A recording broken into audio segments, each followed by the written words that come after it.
পরীক্ষার হলে ঢোকার আগে পেছন থেকে পুরুষালী গলায় কেউ বলে ওঠে, এই যে মিস, একটু শুনুন। পেছন থেকে এমন কথা শোনায় চট করে পেছনে তাকায় মেহের। সে দেখে তার সামনে একজন কালো রঙের শার্ট পরিহিত একজন পুরুষ বুকে হাত গুজে তার দিকে হাঁ করে তাকিয়ে আছে। মেহের তাকিয়ে আছে ছেলেটি কেন ডাকলো সেটা শোনার আশায়। পাশেই তার বেস্ট ফ্রেন্ড মিহি তাকে খোঁচা মেরে বলল, দোস্ত, লোকটা মনে হয় আমাদের ডাকেনি। মেহেরও মিহির কথায় সম্মতি দিয়ে বলল, হয়তো, চল আমরা ভেতরে যাই। উনি তো তাকিয়ে আছে, মনে হয় কিছু বলবে না। এই বলে তারা দুজন চলে যেতে নিলে তুর্যর হুঁশ ফিরল। সে আসলে মেহেরকে দেখেই ক্রাশ খেয়ে গেছিল। অপলক দৃষ্টিতে তাকিয়েছিল তার দিকে। সে যে তাদের ডেকেছিল এটা বেজায় ভুলে গেছে ছেলেটা। তুর্য এগিয়ে এসে পুনরায় ডেকে বলল, মিস, আপনাদের ক্লাসে মোটা করে একটা ছেলে আছে, ওরে একটু ডেকে দেবেন প্লিজ। হুট করে মোটা শব্দটা শুনেই হেসে ফেলল মেহের। হাসতে হাসতে বলল, আসলে আমাদের ক্লাসে তো মোটা অনেকেই আছে, আপনি কার কথা বলছেন? মেহেরের কথা শুনে তুর্য মুচকি হেসে দুষ্টুমির ছলে বলল, যেটা একটু বেশি মোটা ওইটা। মেহের আবারও হাসল, বলল, আচ্ছা আমি দেখব। এই বলে সে দৌড়ে হলরুমে চলে যায়, কারণ পিছনে স্যার আসছে। আর স্যারটা তারই এলাকার। কারোর সাথে কথা বলতে দেখলে যদি আবার তার বাবাকে বলে দেয়, সেই ভয়ে মেহের তড়িঘড়ি প্রস্থান করলো জায়গাটা। মেহের যেতেই তুর্য বুকে হাত দিয়ে চোখ বন্ধ করে রাখলো কিছুক্ষণ। এই মেয়েটার ওপর খুব বাজেভাবে ক্রাশ খেয়েছে সে। যেখানে তার ওপর হাজার মেয়ে ক্রাশ খায়, সেখানে সে এই পিচ্চি মেয়েটার ওপর ক্রাশ খেলো। তুর্য এবার অনার্স 4th ইয়ারের ছাত্র। পুরো নাম তুর্য ইসলাম তুরাগ। তুর্য বুকে হাত দিয়ে চোখ বন্ধ করে রেখেছিল। ঠিক তখনই পেছন থেকে তার বেস্ট ফ্রেন্ড আহাদ এসে পিঠে দুম করে একটা কিল বসায় আর বলে, শালা, কই গেছিলি তুই? তোরে সারা কলেজ খুঁজেও পাই না কেন? তুর্য বিরক্ত হয়ে আহাদের দিকে ফিরল। পরপর দাঁত চেপে বলল, শালা, তোর এখনই আসতে হলো? আহাদ অবাক হলো, বলল, কিরে, আমি আবার কি করলাম? তুর্য হুট করে বলে উঠল, দোস্ত, আই ফল ইন লাভ। আহাদ চমকালো। চমকে তুর্যকে বলল, এ আমি কি শুনছি? আমি স্বপ্ন দেখছি না তো? দোস্ত, একটা চিমটি কাটতো। আহাদের কথায় তুর্য সুযোগ পেল। ফট করে আহাদের হাতে জোরে চিমটি কাটলো। ব্যথায় আহাদ চিৎকার করে উঠল। তুর্যকে একটা কিল মেরে বলল, এভাবে চিমটি দিস কেন? তুর্য মুচকি হেসে বলল, তুই না বললি চিমটি দিতে? এত জোরে দিতে বলিনি। বাই দ্য ওয়ে, হুইজ হার? কার প্রেমে পড়ছস? হবে কেউ একজন। আচ্ছা চল, আগে বিজনেস ম্যানেজমেন্ট অ্যান্ড টেকনোলজি গ্রুপের দপ্তরি সাব্বির আঙ্কেলের কাছে যাই। আহাদ তুর্যর কথার আগামাথা কিছুই বুঝলো না, তাই সে জিজ্ঞেস করলো, কেন? সাব্বির আঙ্কেলের সাথে তোর কী কাজ? কারণ যার প্রেমে পড়েছি তার ব্যাপারে আমি কিছু জানি না, আর ও বিজনেস ম্যানেজমেন্ট অ্যান্ড টেকনোলজি গ্রুপের স্টুডেন্ট। সামনের রুমে ওদের এক্সাম চলছে, ওর অ্যাড্রেস নিতে হবে। তুর্যর কথায় আহাদ খুশি হলো। যাক, অবশেষে ছেলেটা হয়তো কারো মাঝে সুখ খুঁজে পাবে। আহাদ খুশি হয়ে বলল, চল তাহলে। অতঃপর তুর্য ও আহাদ সাব্বির আঙ্কেলের কাছে গেল।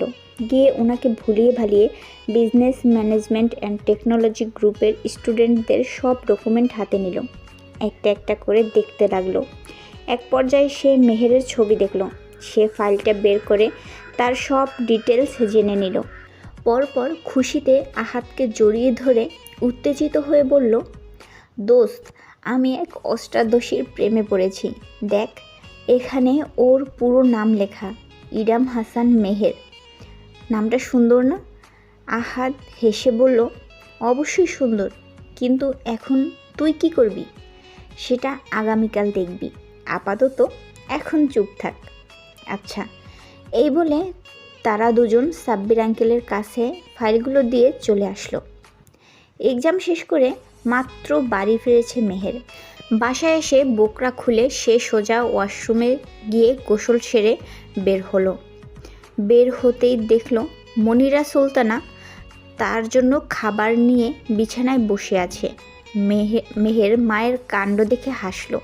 এটা নতুন কিছু নয়, যখন তার এক্সাম চলে তখনই তার মা তাকে নিজের হাতে খাইয়ে দেয়। মেহের এগিয়ে এসে মায়ের সামনে বসল। মেহের বসতেই মনিরা সুলতানা মেয়েকে ভাত খাইয়ে দিতে দিতে বলল, তোমার বাবা সবসময় বিদেশ থেকে ফোন দিয়ে বলে আমার মেয়ের এক্সাম চলছে, ওকে দেখে রাখিও। মেহের হেসে বলল, মা তোমার জামাই ইয়ামিনকে বলবা আমার জন্য চিন্তা না করতে, আমি খুবই ভালো আছি। আচ্ছা চুপচাপ খেয়ে তারপর একটু রেস্ট নিয়ে পড়তে বসো। আচ্ছা মা। অতপর মনিরা সুলতানা মেয়েকে খাইয়ে দিয়ে রুমে চলে গেলেন। তার একটা মাত্র মেয়ে মেহের, ও ছাড়া আর কোনো সন্তান নেই তার, তাই একমাত্র মেয়ের প্রতি ভালোবাসা অনেক বেশিই তার। সন্ধ্যায় মেহের নিজের মতো করে কিছু পরে খেয়ে দিয়ে ঘুমিয়ে গেল। এদিকে রাত প্রায় 2:30 বাজে। এখনও তুর্যর চোখে ঘুম ধরা দিচ্ছে না। চোখ বন্ধ করতেই তার চোখে মেহেরের মুখ ভেসে উঠছে। ইস কি সুন্দর মারাত্মক হাসি মেয়েটার, আর সেই হাসাতে হাজারো ছেলে ঘায়েল। তুর্য ভাবল, আচ্ছা মেয়েটার কোনো বয়ফ্রেন্ড নেই তো?